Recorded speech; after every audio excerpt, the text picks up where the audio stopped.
Hello বন্ধুরা, welcome to my YouTube channel. তো বন্ধুরা, শেষ হয়ে গেল WTC জন্য যে ইন্ডিয়ার লড়াই, অর্থাৎ ওয়ার্ল্ড টেস্ট চ্যাম্পিয়নশিপে ইন্ডিয়ার যে পদার্পণ, বর্ডার গাভাস্কার ট্রফি ছিল তার লক্ষ্যমাত্রা। কিন্তু বর্ডার গাভাস্কার ট্রফিতে ইন্ডিয়া কিন্তু আশানুরূপ ফল করতে পারেনি।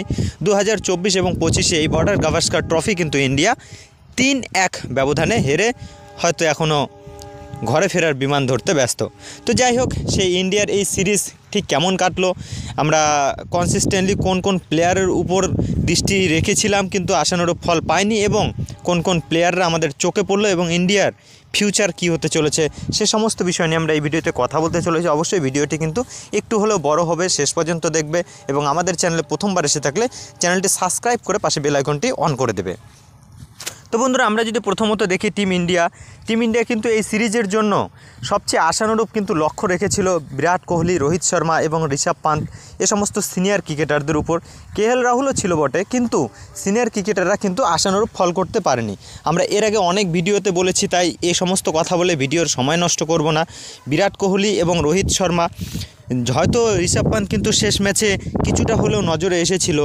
তো ঋষভ পান্ত যদিও ইয়াং এখনও পর্যন্ত আছে, টিম ইন্ডিয়ায় হয়তো প্রয়োজন আছে, কিন্তু রোহিত শর্মা এবং বিরাট কোহলি এই দুজনেই কিন্তু সম্ভবত আমরা কিন্তু রঞ্জি ম্যাচ খেলতে দেখতে পারি। কেননা বিরাট কোহলি একইভাবে সমস্ত উইকেট কিন্তু সেই অফ স্টাম্পের বাইরে বলগুলিতে কিন্তু স্লিপে ক্যাচ আউটে বারংবার প্রত্যেকটা ম্যাচেই কিন্তু ফিরে গিয়েছিল ডাক আউটে। এছাড়া আমরা যদি দেখি রোহিত শর্মা খারাপ ফর্মের জন্য কিন্তু শেষ টেস্টে তাকে আমরা প্লেইং 11-এ পর্যন্ত দেখতে পারিনি।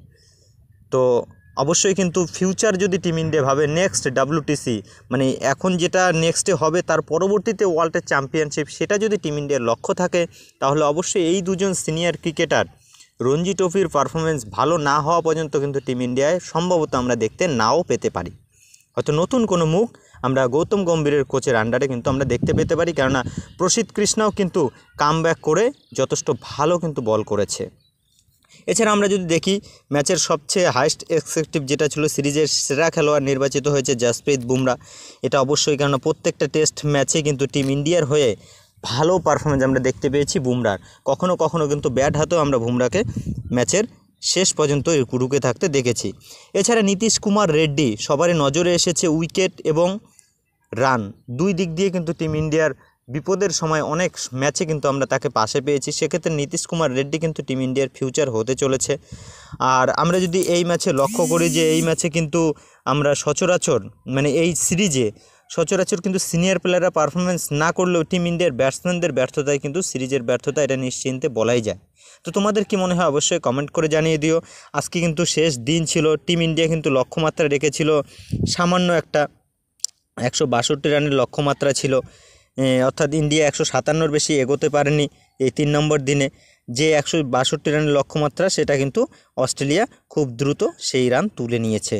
সেখানে কিন্তু ট্রাভিস হেড এবং ওয়েবস্টার এই দুজনেই কিন্তু প্রথম ইনিংসে হয়তো ওয়েবস্টার যথেষ্ট নজরে এসেছিল, এবং শেষ ইনিংসে কিন্তু ট্রাভিস হেড এবং ওয়েবস্টারের জুটি কিন্তু ম্যাচকে জিতে নিয়েছে। পক্ষান্তর ওপেনিংয়ে কিন্তু ওসমান খোয়াজাও ভালো স্ট্রাইক রেটে 41 রান করেছিল। বোলারদের কথা বলে প্রসিদ্ধ কৃষ্ণায় 3টি উইকেট নিয়েছে, মোহাম্মদ সিরাজ একটা।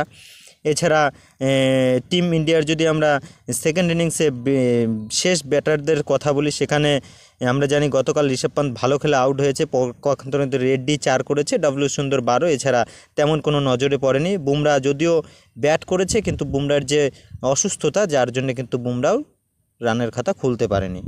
তো এটা ছিল WTCর লড়াইয়ের ক্ষেত্রে মানে বর্ডার গাভাস্কার ট্রফির সিরিজের মূল বিষয়বস্তু। তো অবশ্যই টিম ইন্ডিয়া ফিউচারে কি ভাবনা চিন্তা রাখে, হয়তো বুমরার নেতৃত্বে আর নতুন করে দল সাজায় কিনা, এটাই এখন দেখার। তো চলো এই ভিডিওটা এ পর্যন্ত। তবে হ্যাঁ, WTCতে কিন্তু ইন্ডিয়ার আর কোনো চান্স নেই, রিসেন্টলি যে WTC ফাইনাল হতে চলেছে। এই ভিডিওটা এ পর্যন্ত, বাই বাই।